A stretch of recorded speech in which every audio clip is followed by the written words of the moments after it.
Sobat Cuan, welcome to Basbis, Bahas Bisnis, podcast yang diselenggarakan oleh Global Sources Indonesia. Kembali bersama saya Echa yang akan menjadi host podcast episode kali ini. Di episode ini, kita akan kedatangan seorang pebisnis hebat yang memiliki dan memimpin beberapa perusahaan di berbagai lini bisnis. Nah, topik yang akan kita bahas di episode kali ini adalah tantangan dan kemenangan kisah sukses di dunia bisnis bersama narasumber kita, Bapak Henry Willy. Oke, beliau adalah Managing Partner di Sidonia Capital, Partner di Indogen Capital, CEO firstcommerce.id, founder tokopromosi.com, dan founder di tokousb.com. Banyak banget ya perusahaannya yang dipimpin oleh beliau. Nah, dari sini kita itu bisa bayangin bahwa beliau itu sudah sangat matang, malang melintang di dunia bisnis. Nah, kita pasti bisa belajar banyak nih dari beliau. So, mari kita sambut dengan hangat Bapak Henry Willy. Pak, apa kabar? Baik Bu, terima kasih sudah diundang. Gimana nih Pak hari ini? Baik semuanya. Baik ya semuanya. Oke. Pak, kita kenalan dulu nih Pak. Boleh, untuk awal. Pak, boleh nggak sih diceritain gimana awal mula terjun di dunia bisnis nih Pak? Oke Bu, saya mungkin cerita sedikit aja ya. Tadi udah di intro, thank you. Jadi nama saya Henry, saya brand owner sekarang dari Unitech ya, sesuai dari baju saya itu. Jadi di perusahaan kita brand Unitech itu ada brand untuk menjual aksesoris komputer Bu. Oke. Jadi selain brand Unitech, perusahaan kita juga mempunyai beberapa brand yang bergerak di multi kategori. Jadi kita ada juga brand tuh di produk gaming, aksesoris handphone. Kita juga ada di home and living products, fashion, dan beberapa kategori produk lainnya. Oke, dan di tahun 2017, saya bersama partner saya, Pak Chandra Firmanto, kita membangun perusahaan modal ventura, atau yang biasanya orang kenal dengan venture capital, yang bernama Indogen Capital. Jadi, Indogen Capital itu adalah perusahaan yang berinvestasi atau menanamkan modal di perusahaan well-performing startup di Asia Tenggara. Jadi, sampai hari ini kita sudah memiliki 38 startup yang telah kita invest, 1 unicorn, 5 exit, dan kita memiliki lebih dari 6.200 karyawan di dalam portfolio management kita. Itu sih Bu, quick intro mengenai kita. Banyak banget ya Pak ya. Bagaimana sih Pak ide bisnis itu muncul Pak?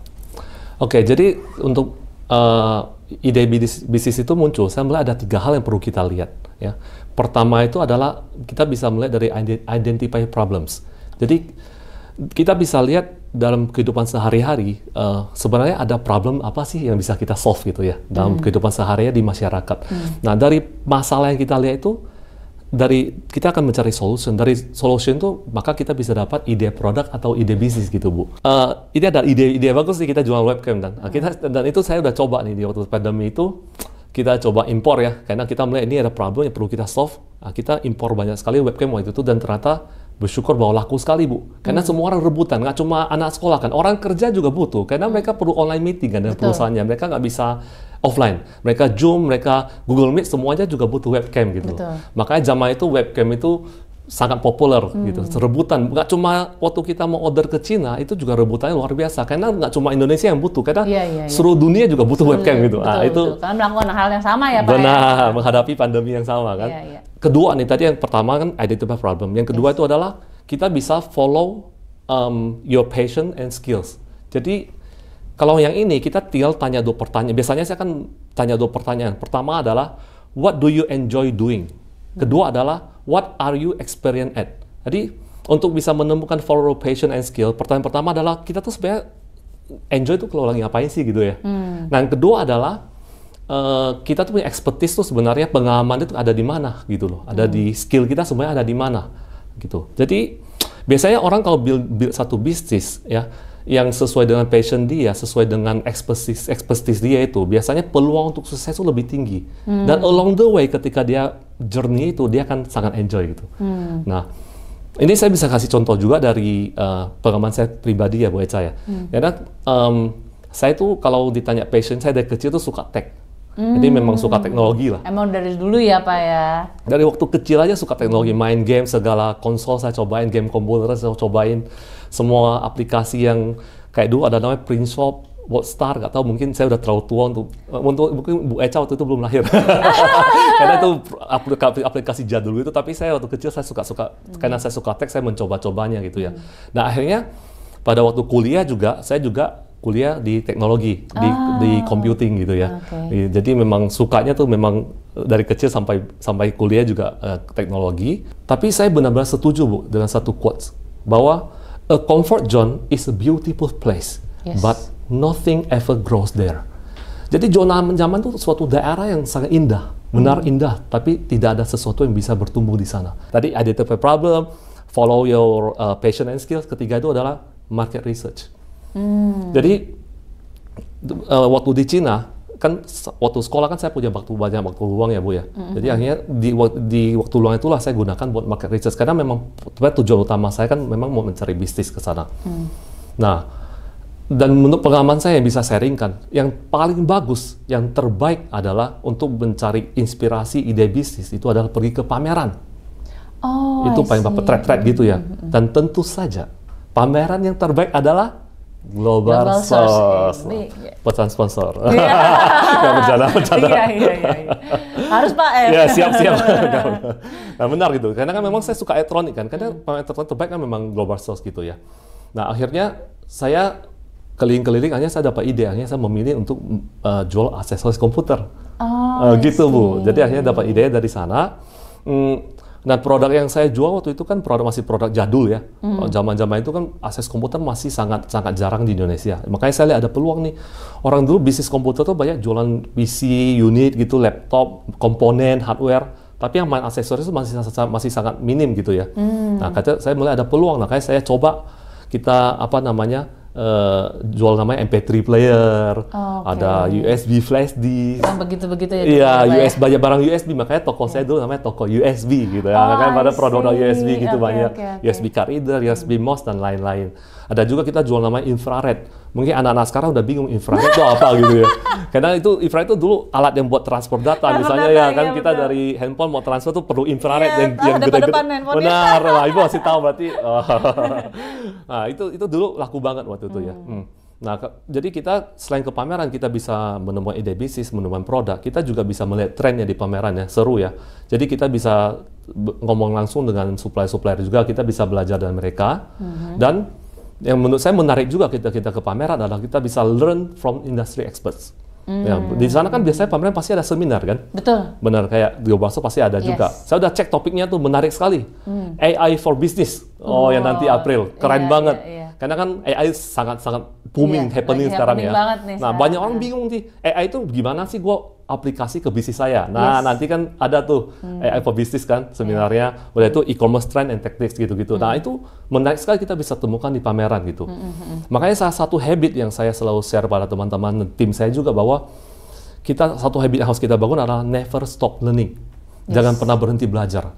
Never stop learning because life never stops teaching gitu. Nah, itu statement yang saya selalu pegang. Makanya saya walaupun kadang-kadang malas, tapi saya selalu belajar bahwa tiap hari itu belajar baca buku, dengan dengerin podcast gitu-gitu. Itu menarik sekali. Karena kan resources belajar sudah cukup sangat banyak ya Bu ya. Jadi gitu sih. Nah, mungkin yang terakhir juga dari 3 poin itu mungkin ada satu hal yang mau share juga tentang back experience saya ya. Jadi kenapa sih kita lebih aman kalau beli barang di pameran ya gitu ya. Dari experience saya dulu saya awal-awal pingin coba cari barang murah gitu. Jadi saya nggak beli ke pameran yang dimana notabene itu banyak penjual pabrik-pabrik yang sudah diverifikasi kan, bisa verified gitu ya. Saya coba sembarangan beli di pabrik lokal. Memang harganya lebih murah Bu. Tapi aduh, fraudnya banyak amat. Kalau kita punya ide gitu, udah dapat ide mau order barang, carilah supplier yang lebih diverifikasi di pameran. Itu kan jauh lebih aman sih Bu. Pak, nah setelah dapat ide itu kan Pak, pasti kan tadi kan diaplikasikan itu Pak. Terus go to market strateginya itu apa Pak? Benar, itu pertanyaan cukup bagus sih. Saya suka itu Bu. Jadi saya ingat satu statement dari Steve Jobs ya Bu. Dia berkata bahwa ideas are worth nothing unless executed gitu. Jadi ide itu nggak ada value-nya kalau nggak dieksekusi gitu. Betul, ya. Pak. Nah, jadi makanya sangat penting ketika kita sudah dapat ide bisnis, kita tuh harus memikirkan go to market strateginya tuh gimana. Gimana cara kita memasarkan produk atau ide bisnis kita itu ya Bu. Nah itu sama, saya juga ada belajar 3 hal yang bisa saya sharingkan di sini. Pertama tuh kita harus define target market kita dulu, target customer kita siapa. Karena strategi itu akan berbeda. Kalau kita main di low end, mid range atau high end, itu semua strateginya beda. Contoh, misalnya kita main di low end ya. Low end berarti kan yang paling penting adalah harga. Affordable price. Lalu marketing juga cost effective marketing aja gitu, nggak perlu spend banyak, yang penting ada spend aja gitu kan. Karena itu low end market, yang penting harga segalanya. Nah, kalau mid range itu udah mulai beda, karena di mana kita main rich end, kita harus ada namanya product differentiation, harus mulai aktivitas namanya branding, dan juga mungkin targeted marketing udah mulai beda. Apalagi kalau main high end, semuanya katanya udah luxury, luxury branding, ya high end marketing channel, yang mungkin iklannya udah harus ke majalah-majalah yang udah high end ya, mallnya juga mall-mallnya high end. Udah itu yang penting juga VIP customer experience. Karena kadang-kadang orang memberi kemewahan kan saya memberi experience kan. Ya, berarti beda sekali itu strateginya go to marketnya Bu. Oke, kita harus define target market dulu. Nah yang kedua tuh distribution channel. Jadi kita harus pikir, oke, kita mau pilih distribution channel yang mana? Kita mau jual online, kita mau jual offline, kita mau main B2C, main eceran atau B2B, grosir, itu kita harus putusin. Itu tergantung dengan produk yang kita pilih atau ide bisnis kita pilih. Nah, yang ketiga adalah marketing. Nah, ini nih, udah target market, distribution channelnya udah set, dulu marketing nih, lu siapin budget dulu dong, ya kan? Karena namanya brand baru pasti perlu marketing, perlu biaya yang naikin. Marketing ya sekarang juga simple kan. Kita mau main online atau offline marketing. Online kan ya pasti kebanyakan spendnya di ads ya. Di iklan-iklan, bisa iklan marketplace, bisa iklan sosial media, bisa di endorsement, KOL, dan lain-lain sebagainya. Kalau offline ya tergantung, kita bisa alokasi untuk ikut bazar, ya, ikut pameran, bikin loyalty program, atau iklan di offline media cetak misalnya gitu. Ya tergantung sebenarnya apa yang kita mau fokuskan sesuai dengan distribusi channel kita. Tapi ada satu pertanyaan yang sering saya ditanya kepada saya dari teman-teman juga, yaitu untuk biaya marketing sebenarnya idealnya berapa sih dari omset? Nah, itu yang saya sering ditanya kan. Ya, itu pertanyaan sejuta umat lah gitu kan. Nah, itu juga yang sering saya pikirkan. Nah, makanya waktu berapa tahun lalu saya pernah diundang training ya Bu di Hangzhou, di headquarternya Alibaba, sekitar tahun 2019, waktu itu saya masih ingat, sebelum COVID. Nah, waktu training saya ingat, saya bertanya langsung kepada trainer ya, pada guru saya juga tanya nih, ini kalau di Cina itu brand-brand Cina online, kalian spend marketing itu berapa persen sih dari omset? Saya juga ingin tahu kan. Dan dia jawabannya tuh cukup mengejutkan. Mereka bilang tuh, 30%, itu bahasa Mandarin, artinya 30% dari omset. Saya berpikir ini gila, gede banget. Dan itu waktu itu kan online kita kan belum seperti mereka, belum semature mereka, kan. Tapi kalau dipikir ulang, ternyata untuk bisnis e-commerce yang sudah mature, 30% tuh sebenarnya make sense. Karena kenapa? Karena brand mereka sudah mature, margin mereka udah besar Bu. Mereka udah bisa jual barang tuh margin di atas 60-70%, bahkan di atas itu. Jadi make sense, mereka spend 30% tapi masih sisanya 40-50% gitu dari gross profit dia gitu. Gitu. Jadi makanya kalau untuk kita sebenarnya kita harus sesuaikan dengan margin kita. Gross profit kita tuh sebenarnya berapa persen. Dari sana baru kita bisa hitung dengan baik. Kita mau set target kita mau set target omset berapa. Dari gross margin itu kita mau allocate berapa persen gitu untuk mencapai target tersebut gitu Bu. Jadi menurut saya ya harus sesuaikan sih dengan kondisi tiap-tiap produk dan market kita sendiri. Tiap-tiap produk. Menarik sekali ya Pak ya. Iya, seru-seru. Saya juga senang belajar seperti itu. Iya, menarik banget. Nah, terus Pak, nih Pak, kalau setelah kita punya strategi yang untuk diaplikasikan Pak, tantangannya tuh apa sih Pak, dan cara ngadepinnya gimana gitu Pak? Oke. Kalau ditanya tantangan besar ya, misalnya tantangan apa sih yang saya hadapi sama bisnis, saya yakin dan juga teman-teman bisnis yang mereka hadapi selama ini ya Bu, saya akan menjawab cuma satu kata singkat, yaitu perubahan, change gitu. Dan solusi untuk menghadapinya apa sih? Yaitu kemampuan untuk beradaptasi dan bertumbuh di tengah-tengah perubahan. Itu Bu, adapt and grow. Kalau kita melihat bahwa dari kita sendiri ya Bu ya, saya mulai online, perusahaan kita mulai bisnis online itu di zaman traffic. Kita menikmati namanya euforia. Di mana waktu itu barang murah, yang penting barang termurah, kita impor gitu ya, termurah kita pasti jualan, pasti banjir orderan. Nah, ketika kita peralihan dari traffic ke brand itu cukup painful, Bu. Ya, saya yakin juga kalau orang nggak bisa mengikuti, pasti banyak sekali bisnis yang mohon maaf pasti tutup itu lah, Bu. Nah, kenapa? Karena kita udah terbiasa jual termurah, tiba-tiba harus bangun brand dari nol, berhadapan dengan brand-brand tradisional offline yang kuat, ya. Udah itu harus, yang dulu nggak pernah iklan, sekarang harus belajar iklan, harus spend uang untuk dapat traffic, lalu harus mulai belajar urus sosial media, dan lain-lain gitu loh. Lalu produk juga mulai di-develop, harus mulai didesain lah segala gitu. Jadi itu perubahan yang sangat besar, Bu. Nah, itu kalau kita nggak punya kemampuan untuk beradaptasi dan grow, Bu, saya yakin pasti perubahan-perubahan seperti ini akan membuat kita nggak bisa bertahan di era persaingan yang makin keras ya, Bu. Nah, yang lebih parah, lebih dahsyat lagi tadi, dari zaman kedua, zaman brand, kau masuk ke zaman consumer, itu lebih gila, Bu. Iya, lebih painful sekali, Bu. Ya, bangun brand itu is not enough gitu loh. Ini zaman lebih berat lagi. Kita harus berpikir keras bagaimana brand kita bisa laku, berpikir diferensiasi harus kita lakukan. Tadi sampai harus buka toko offline, kolaborasi kiri kanan, sponsor kiri kanan, ya, adu budget nggak cuma online tapi offline, rebutan KOL, fee marketplace juga sekarang mahal sekali dibanding dulu jauh. Dulu zaman traffic 0%, sekarang udah wow tinggi sekali, mahal. Belum harus investasi di live streaming.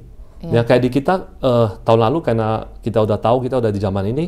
Kita investasi di kantor itu kita bikin 5 ruang live dan kan lumayan mahal karena ruang live juga harus bikin kedap suara kan. Betul, kayak gini. Wah, investasinya lumayan, belum harus hiring talent, harus training dan lain-lain, equipment. Wow, itulah Bu. Makanya itu semua berbicara mengenai perubahan. Kalau kita nggak mampu adaptasi, pasti banyak sekali bisnis-bisnis mohon maaf harus tutup atau bahkan nggak bisa stagnan ya, harus stagnan gitu ya.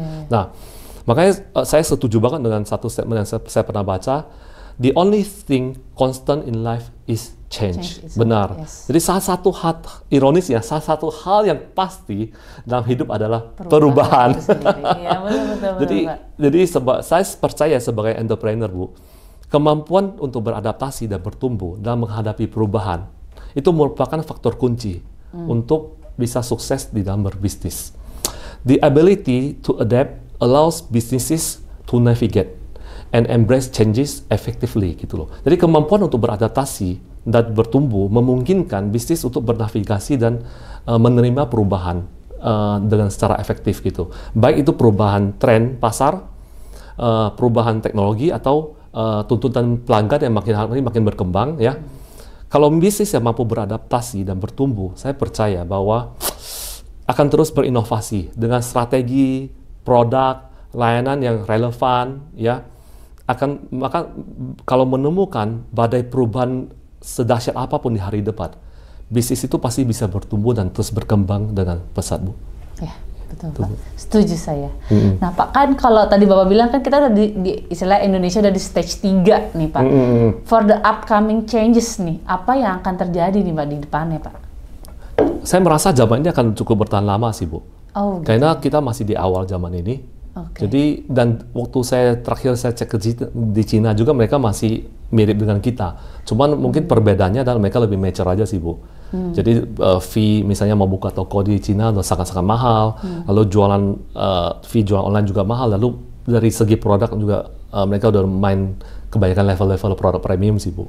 Mungkin lebih banyak ke level produk aja. Tapi mungkin gaya main masih akan sama, masih mirip dengan sekarang. Itu sih, Bu. Berarti ini untuk di stage ini akan lama nih ya ngambil. Harusnya seperti itu kalau kita berkaca apa yang terjadi di Cina ya. Karena biasanya apa yang terjadi di luar kan akan terjadi di sini. Iya, kita kan ada kita rada pending ya Pak ya, branding berapa tahun ya daripada di luar negeri ya Pak ya. Kita cuma ngikutin flow yang ada di luar gitu kan. Ya menarik sekali ya Pak ya. Ya keren. Oke, terima kasih Pak Henry atas sharing ilmunya ke Sobat Cuan yang sedang belajar menjadi pengusaha nih. Ini ilmunya sangat daging sekali nih Pak kalau anak sekarang ngomongnya. Terus terima kasih juga buat Sobat Cuan yang udah setia mengikuti podcast BuzzBiz kali ini. Sobat Cuan, jangan lupa tekan like and subscribe-nya agar tidak ketinggalan episode BuzzBiz berikutnya yang pasti menarik dan informatif. Podcast BuzzBiz dipersembahkan oleh Global Source Indonesia. Global Source Indonesia, sourcing jadi mudah. Sampai jumpa, Sobat Cuan Pak.